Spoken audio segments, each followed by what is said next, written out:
Adisty Zulkarnaen lagi di sini. Ini adalah episode ketiga. Ketiga. Cerita hari ini saya akan membacakan cerita dari tanah Indonesia. Cerita dari Sumatera Barat. The Story of Malin Kundang. Keren nih ceritanya. Mungkin ada sebagian dari kalian yang udah tahu, tapi buat yang belum tahu, kita dengerin sekarang ya. Ini ceritanya bilingual loh. Bukunya bilingual. Penulisnya adalah Dian K. Penulis di buku ini ya, bukan pembuat ceritanya. Cerita ini sudah menjadi legenda dari zaman dulu. Entah siapa yang bikin. Pengalih bahasanya Dono Sunardi. Dan ilustrasinya oleh Anggi Rois. Kita mulai aja ya. 1, 2, 3. Hey rooster, come! The little Malin ran after his cock. Not very far from him, Malin's mother renewed the rice for their lunch. Malin, watch yourself, you could get pecked, said the mother. Ouch! Malin indeed got pecked by the cock. His wrist bled little. Now you say it, I've told you. Don't play around with the rooster, said his mother, attending to his wound. Go now, get some fish. I will cook the rice, his mother said. Malin ran to Air Manis Beach, approaching the fisherman's boats that just docked from fishing. Malin helped them unloading. As returned, he would be presented with some fish. Hooray! Malin Kundang grew without his father. He lived only with his mother. They were very poor. Nevertheless, Malin's mother loved him very much.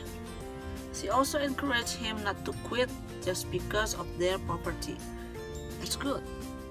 Malin grew into a strong, diligent, and enthusiastic boy. Malin grew as an adult. He bid his mother farewell. Mother, I'm going overseas to find a job that will make me rich, he said. But what about me? I don't want to live by myself, objected his mother. Malin insisted, Oh mother, isn't it you who have taught me not to quit from life? Don't worry, once I am a success, I will take you with me. Finally, Malin's mother conceded. She knew it only too well. Nothing could stop Malin from leaving. Cheerfully, she saw him go.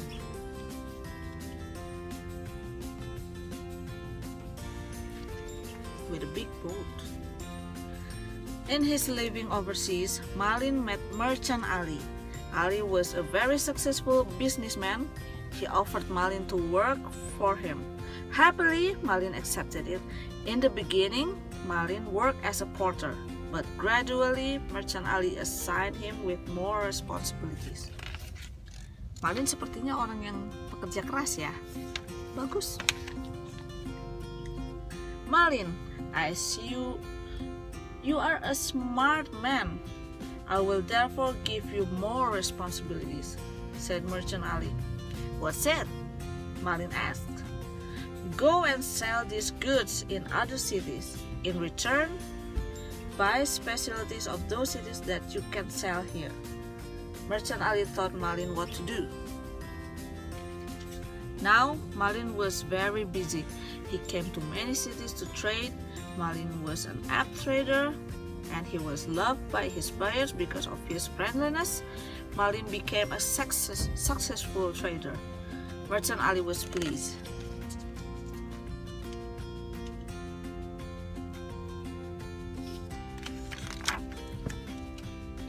One day, Merchant Ali summoned Malin. Malin, I am an old man now. I want to retire and dedicate my time for God. I've already considered you as my own son. Will you replace me? I see that you are capable of doing that, said Merchant Ali. Malin was dumbfounded. It was never crossed his mind that he would be appointed to replace Merchant Ali. But there's also Rubaya, asked Malin. Rubaya was Merchant Ali's daughter. Like Malin, she was a skillful and an apt trader. Merchant Ali smiled. Merchant Ali smiled meaningfully. Ah, it has been my dream that you will marry Rubaya. Imagine, two powers become one. You two will become the greatest trader couple. Malin blushed. He had for a long time crushed on Rubaya, but Malin did not have the gut to tell her about it. Rubaya was very rich, while Malin was just one of Merchant Ali's employees. But now, Malin felt hopeful. This is Rubaya, the beautiful Rubaya. Out of a sudden, Malin remembered of his mother. If Merchant Ali found out that I came from a very poor family, will they still want me? Malin felt anxious. Poor mother, she's been waiting for me. What shall I do? What shall you do?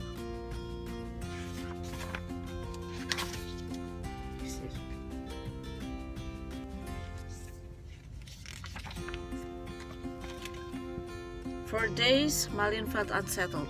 He wanted to marry Rubaya. He wanted to become a member of the famous Ali family. At the same time, he felt ashamed of his own original.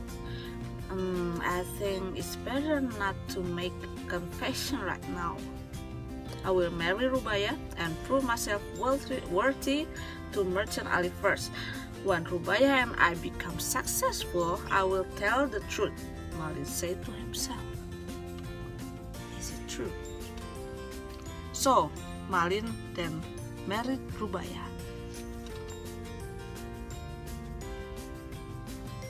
To Merchant Ali, Malin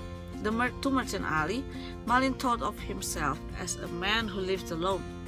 Their wedding party was merry. Guests complimented Malin as a handsome groom and Rubaya his beautiful bride. They were looked as a great couple.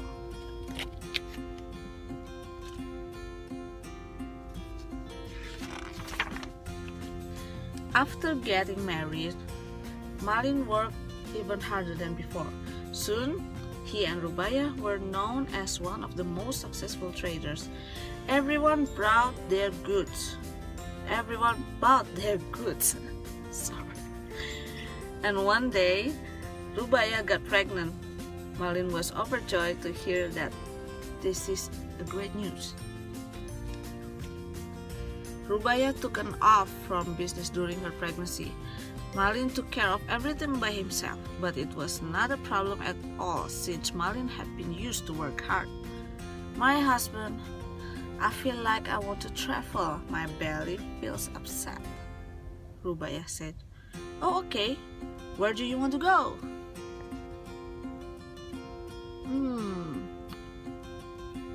Where did they want to go?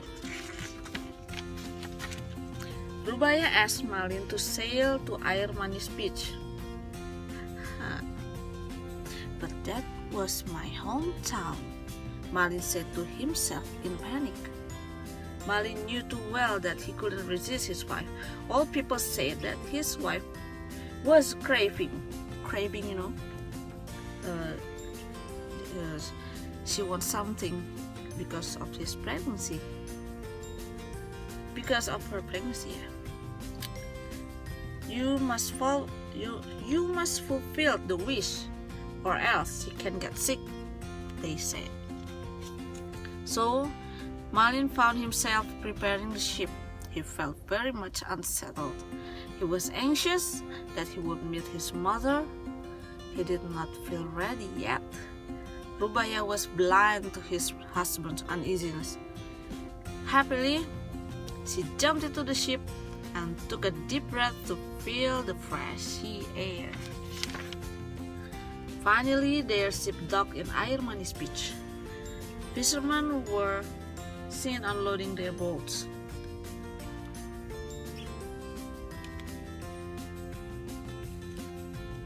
This reminded Malin of his childhood, when he worked by helping them. "My husband, I want to buy fish," asked Rubaya. Malin tried to refuse. He did not want to step out from his ship. "No need, we will buy fish in the fish market close to our home." Rubaya frowned. "No way, I want to buy fish here." Look, Alex, you can see she wants to buy fish here. In the end, Malin could no longer hold. He stepped out from the ship to accompany his wife. "I hope I don't have to bump into my mother now," he prayed silently. Malin anxiously moved his head to his right and his left in case he would spot on his mother. Suddenly, Malin felt someone tap his shoulder. "Malin! Malin, is that you?" An old woman with a red dress stood very close to Malin. Rubaya looked from her shoulder. "Husband, who's that?"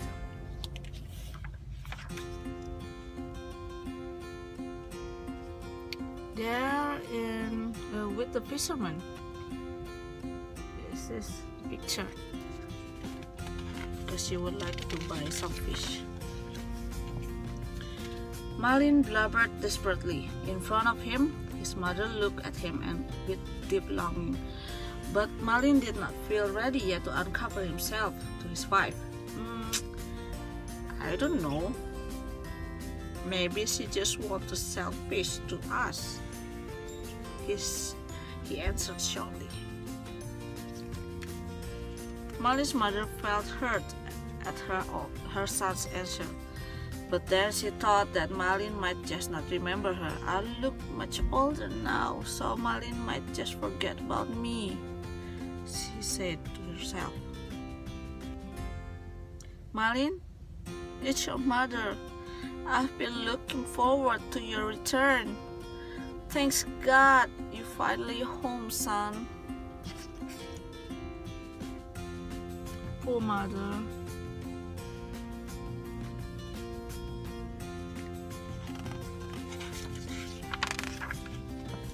Rubaya was dumbfounded. Malin felt panicked. No, she's lying. She isn't my mother. She must have lost her mind. I don't have an ugly and poor mother like her," Malin said. Ooh. Rubaya tapped the shoulder of Malin's mother gently. "Ma'am, are you really Malin's mother?"